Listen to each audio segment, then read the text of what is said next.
अस्सलाम वालेकुम व्यूवर्स, उम्मीद करती हूँ आप सब खैरियत से होंगे। आज की इस वीडियो में हम देखेंगे कि पैडिंग क्या होती है और कहाँ यूज़ होती है और कैसे यूज़ होती है। तो उसके लिए सबसे पहले आपने अपना वी एस कोड ओपन कर लेना है। वी एस कोड ओपन करने के बाद यहाँ पे मैंने padding dot H T M L के नाम से एक एच टी एम एल की फ़ाइल बनाई है and padding dot C S S के नाम से एक सी एस एस की फ़ाइल बनाई है और एच टी एम एल की फ़ाइल को मैंने ओपन कर लिया।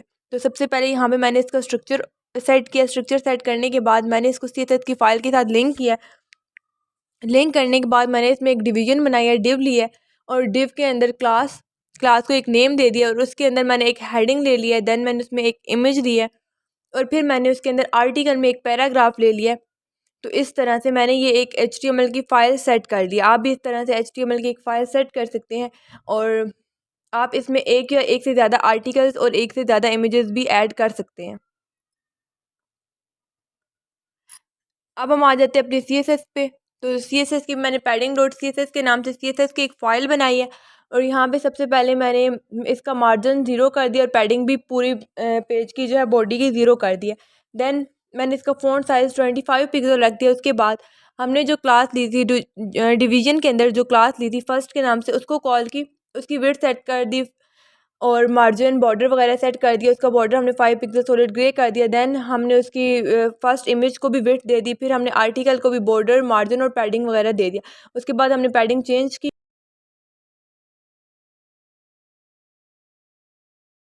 तो ये देखेंगे हमारे पास इस तरह से आ रहा है। पैडिंग क्या होती है? जो बॉर्डर और टेक्स्ट के दरमियान में जो है वो हमारे पास पैडिंग है। पैडिंग से जो है वो टेक्स्ट हमारा अंदर की तरफ से तरफ जाता है और मार्जिन से जो है वो बाहर की तरफ जाता है। जो ऊपर का एरिया होता है वो मार्जिन होता है और जो टेक्स्ट के बॉर्डर के दरमियान जो एरिया है वो हमारा पैडिंग है। ये देखें हमने इसको चेंज भी किया तो चेंज हमें नज़र आ रहा है। हमने इसकी वैल्यू चेंज की तो वैल्यू चेंज जो है वो हो रही है साथ साथ आउटपुट में भी। पैडिंग की वैल्यू हमने 40 पिक्सल कर दी। अब हम दोबारा से इसकी वैल्यू 30 पिक्सल कर देंगे। 25 पिक्सल कर दी हमने इसकी वैल्यू और मार्जिन की वैल्यू भी हमने चेंज कर दी 25 पिक्सल। दोनों की वैल्यू हमने सेम रख दी 25 एंड 20। तो ये देखें अब बॉर्डर, टेक्स्ट की बॉर्डर और टेक्स्ट के दरमियान में जो एरिया ये हमारा पैडिंग होता है और जो इसके बाहर की तरफ है वो मार्जिन होता है।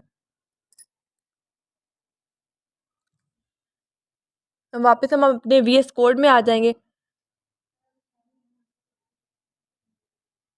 और यहाँ पे हम फर्स्ट इमेज में जो है वो कुछ चेंजेस करेंगे। उसका भी बॉर्डर सेट करेंगे, इमेज का भी। तो उसका भी हमने बॉर्डर सेट कर दिया 5 पिक्सल सॉलिड ग्रीन। इसको हम सेव करेंगे। सेव करने के बाद लाइव सर्वर पर जाएंगे तो ये देखें हमारा जो है पिक्चर का भी बॉर्डर सेट हो गया। तो पिक्चर हमारी थोड़ी सी बाहर की तरफ है तो अब हम इसकी विड्थ जो है वो चेंज करेंगे। 480 पिक्सल हमने इसकी विड्थ कर दी। अब सेव किया तो ये देखिए पिक्चर हमारी अब जो है वो बिल्कुल सही जगह पे आ गई। वापस VS कोड में आएंगे और उसकी विड्थ जो है वो हमने दोबारा से चेंज की, 490 पिक्सल कर दी।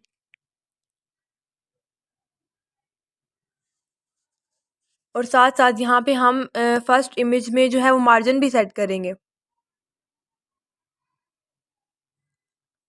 इसका मार्जिन भी हमने सेट कर दी। ये देखिए इमेज हमारी जो है वो बॉर्डर से बाहर की तरफ आ रही है। दोबारा जाएंगे हम वापस अपने VS कोड में और इस इमेज को बॉर्डर के अंदर फिक्स करेंगे।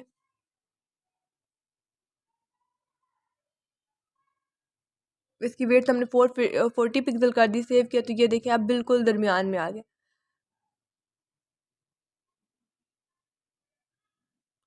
ये जो इसकी साइड्स पे जगह है ये हमारे पास मार्जिन होता है।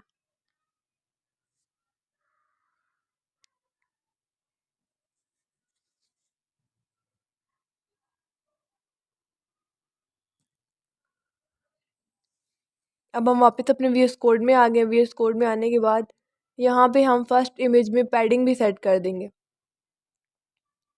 पैडिंग हमने 10 पिक्सल सेट कर दी। इसको सेव करेंगे, लाइव सर्वर पे देखेंगे तो ये देखेंगे ये हमारी जो इमेज है उसने पैडिंग छोड़ दी है। मतलब बॉर्डर और इमेज के दरमियान में गैप आ गया। ये जो गैप है ये हमारे पास पैडिंग होती है। देखिए हम पैडिंग चेंज कर रहे हैं, 20 पिक्सल कर दी। सेव किया तो ये देखेंगे ये अब गैप ज़्यादा हो गया।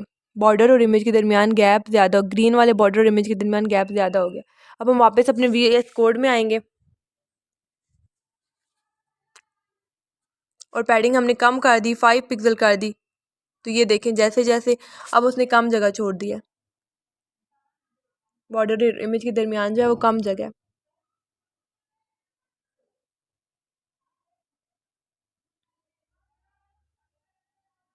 अब हम इसका बॉर्डर रेडियस भी सेट कर देंगे 20 पिक्सल। हमने इसका बॉर्डर रेडियस सेट कर दिया। बॉर्डर रेडियस आपको पता ही है कि बॉर्डर को गोल करने के लिए, बॉर्डर को साइड से राउंड करने के लिए यूज़ होता है।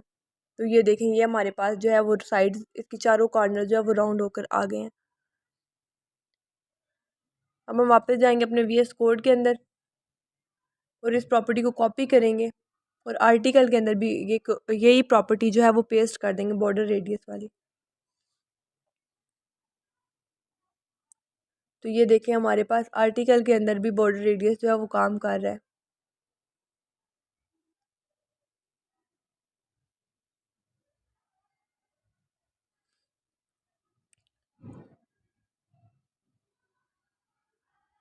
अब हम जो है वो मार्जिन अलग अलग से सेट कर देंगे, टॉप, बॉटम, राइट और लेफ़्ट का। तो हमने 0 पिक्सल एंड 25 पिक्सल, 25 पिक्सल और 25 पिक्सल सेट कर दिया। अब हम इसको सेव करेंगे तो ये देखेंगे हमारे पास कुछ इस तरह से इसकी आउटपुट आ रही है।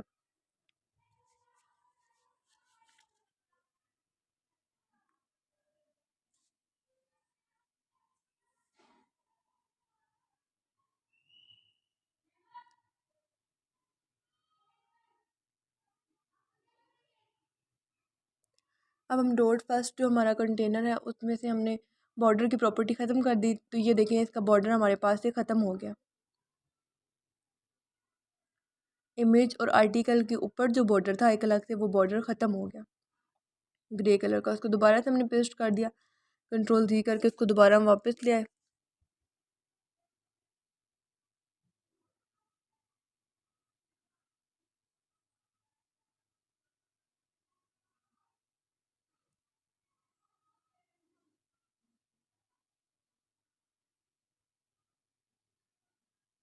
अब हम जो हमारा कंटेनर है फर्स्ट के नाम से, इसमें हम पैडिंग सेट कर देंगे। पैडिंग की प्रॉपर्टी हमने यूज़ की और पैडिंग को कुछ वैल्यू दे देंगे। आप अपनी मर्ज़ी से पैडिंग, मार्जिन वगैरह की कोई भी वैल्यू सेट कर सकते हैं, बॉर्डर रेडियस की भी। तो ये देखिए हमने पैडिंग सेट की तो ये हमारे पास कुछ इस तरह से इसकी आउटपुट आ रही है।